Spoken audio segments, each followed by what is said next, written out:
So military spending is at a record. But what about good old diplomacy? Well, that's happening too. Pakistan is hosting Iranian President Ebrahim Raisi. He arrived in Islamabad today. Raisi is the first head of state to visit Pakistan after the elections in Pakistan. So it's quite a symbolic trip and a long one too. Raisi will stay in Pakistan for 3 days. He will visit Karachi, Lahore and Islamabad. And Pakistan is very keen on impressing him. Raisi first headed to the Prime Minister's house in Islamabad. He inspected a guard of honor. He also planted a tree to mark International Earth Day. Take a look.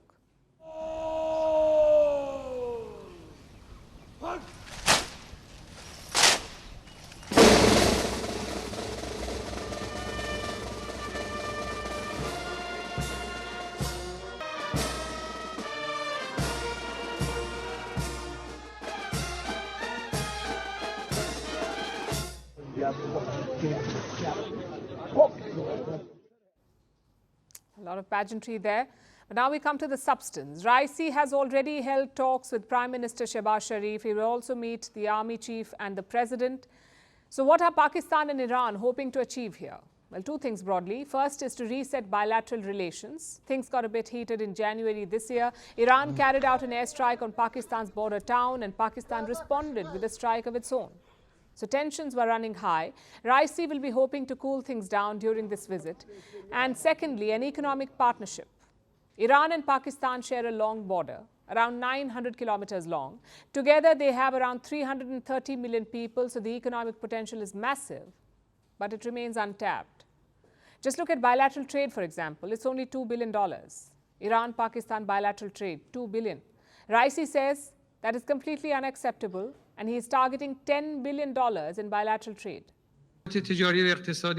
The economic and trade volume between Iran and Pakistan is not acceptable. We have decided, as a first step, to increase the bilateral trade between our countries to $10 billion. मैं समझता हूं कि आपकी मुतबरना क़यादत में Iran ने बहुत तरक्की की है और इंशाअल्लाह आज ये मौका आ गया है कि हम मिलकर पाकिस्तान और ईरान के ताल्लुकात को बहुत मुस्तहकम करें और अपने जो हमारे जो बॉर्डर्स हैं वहां पर तरक्की और खुशहाली के मीनार कायम करें. 2 to 10 is a big jump. Is there a plan to get there? Well, natural gas could be the answer. Iran has the largest gas reserves after Russia. So in 2009, Pakistan and Iran signed a deal. Iran would supply gas to Pakistan for 25 years. Just one problem though. The project is yet to take off. They signed it in 2009. Iran has completed their part of the pipeline, but Pakistan has not built theirs. In 2014, Islamabad had sought an extension of 10 years, which Iran agreed to. But that extension expires this year, 2024. So if Pakistan does not build the pipeline, it must pay a fine. How much? Around $18 billion. So why doesn't Pakistan just build it? Because Iran is sanctioned by the West. The US has asked Pakistan to not build the pipeline. If they do, there could be consequences. We always advise everyone that doing business with Iran runs the risk of touching upon and coming in contact with our sanctions, and would advise everyone to consider that very carefully. And as the Assistant Secretary made clear last week, we do not support this pipeline going forward. Pakistan could really use the cheap gas, but the pipeline is a strategic minefield. It's trouble if they build it, it's trouble if they don't. And that sums up this bilateral relationship. On paper, both Iran and Pakistan could use each other's help. Pakistan needs energy and investments. Iran could be the perfect choice. It's a partner of Pakistan's iron brother China. It's also a fellow Muslim neighbor. But geopolitics may not allow it. You see, Pakistan gets a lot of money from Iran's regional rival, that is Saudi Arabia. Plus, the US would never bless this partnership. As for Iran, the need is more political.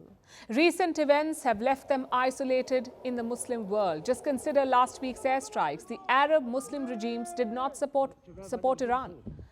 One of them, Jordan, shot down Iranian drones. So Tehran needs allies in the Muslim world, and who better than the only Islamic nuclear power?